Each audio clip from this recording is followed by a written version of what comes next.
Okay, talking today about magnesium and hair regrowth or stimulation, hair loss, alopecia, male pattern baldness, all this stuff, all in one concise take. Basically, magnesium is used as a stimulant to the capillaries at the microcellular level, like on the, what do you call it, like as it applies to just right underneath the surface of the skin, changing the circulation, the local circulation underneath. And so it's not like over time, yes, magnesium builds up as in the tissues and saturates in certain areas and creates a better organism. And even the structural components that compose of everything out of, magnesium is part of every structural component too, from collagen to skin to epiderm and all these different proteoglycans. And so that's going to play a more long game role in covering and getting the right magnesium, the right level, the right purity, the right application of it over time. But in the short game, the microcirculation of the capillaries can be enhanced. And the thing about magnesium, especially transdermal magnesium, which is what we're recommending, is you can feel it. It's kind of like mint a little bit. You know, if you put on the head, it kind of has a circulatory sting, or, this kind of like you can feel something happening. Well, transdermal magnesium is like that too. If you get the right stuff. And so it has this tingling sensation, and that starts to bring about more of microcirculation. So it helps the capillaries to circulate and bring about new life there. Now, of course, it doesn't solve karmic issues or whatever you want to call it, like your own. If you have your own sickness or your own things that have, this can be connected to, or even genetics. It's not going to solve any of that. I mean, so there's certain things that must be accepted. Like me, I lost some hair too, and there was not much I could do to stave it off. And the reason was because it was a thyroid thing that was happening to me, and I couldn't figure it out for a while. So some things are much more complicated. But in a general way, as far as circulation and increasing. When there's not the sense of sickness or a deeper sickness or deeper genetics, which are keeping that from heredity or whatever, which is keeping you from being able to have that full head of hair or whatever it is, then the magnesium can play an interesting role in a large number of the population, a majority of the population. It can play an interesting role there. So what you want to use, I mean, I know that in Japan they also use it for the graying of hairs. They soak magnesium chloride, even though they have a baser form of it, which is not as pure, and it's been refined and solvent extracted and stuff. They still use this traditionally because it was made in the fabrication of like caking and soy and tofu and stuff like that. So they always had this magnesium chloride available, and they use it for a lot of things, including bathing and just like a bath salt. It's like their Epsom salt. So they use it on the head as well to help with the grays and keep that dark color there. So it has that feature, and then it also helps stimulate the capillaries directly. I don't recommend going straight onto the head because sometimes it's so strong, unless you buy cheaper products where they dilute it and pretend to be helping you along because they diluted it for you so you don't have to worry about those stinging pains or whatever. But you want that. That's what you want. And so go progressively. Start a little bit on the abdomen, get used to it, and then build up to use it on your head all the time or weekly or whatever.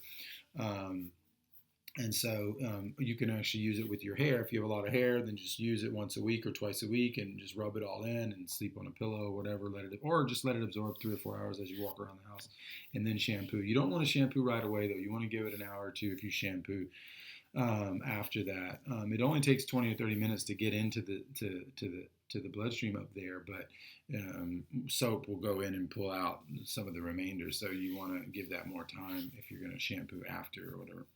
So some people sleep on it. Some people just walk around and just let it sit throughout the day. So that's a good idea for that. We do get a lot of people buying the product for the hair feature, and the fact that you can feel it and you feel that stinging sensation, that tingling and all that, like is a positive experience for people. And like, because we know that what it can do for the graying of hair and some of these other anecdotal evidence, I guess you could say, like just from people and users reporting back, there's a potential for it to just help the hair in a general way on top of everything else. But on top of all of that, you're replenishing your magnesium levels through the brain or through the head or whatever. Like it doesn't pass the blood-brain barrier in that exact way, but through the skin, which is an acidic medium, and then through the lipid layers and the esters and the sugar layers, like the different type of sugars and esters that are in there, there is things that attach these molecules and do bring it into the brain area as food eventually. And that's how magnesium chloride is transformed in the body. All these L-form molecules that are patented that cost all this money, the threonates and the glycinates and all this stuff. These are not bad. We're not saying there's anything wrong with that, but the body does create that internally with magnesium chloride. When you eat your hydrochloric acid, breaks down your almonds or whatever, and you pull that magnesium apart, that extraction process creates that magnesium chloride once again. And so then the body reuses it. Now, it's hard to extract all of that, even for a young person, but especially with age. And so to get that perfect extraction, our ancestors had figured out to use the skin as well. And so they set up all this bath and Roman, Greek and Roman bath and spa culture of antiquity. So, and the source of which was a place called Magnesia in Greece. So we're coming back to these ancient traditions, but in a modern format. Don't get the fake stuff, get the right stuff. Don't get it with endocrine disruptors and estrogen mimickers, which come in the soft user in plastic bottles. The plastic bottles and the magnesium is a no-go. This is a game changer. It's not just a simple thing. It's like magnesium is so important in the body. You want to make sure it's pure. It's in glass, blue glass, and it always has the Zechstein Inside logo on it. There's many people out there that are using diluted products that have been chemically treated, that are imported from Asia, and then they're remarketed to look like they're from the Zechstein in the one city called Vindam in Holland where this is found.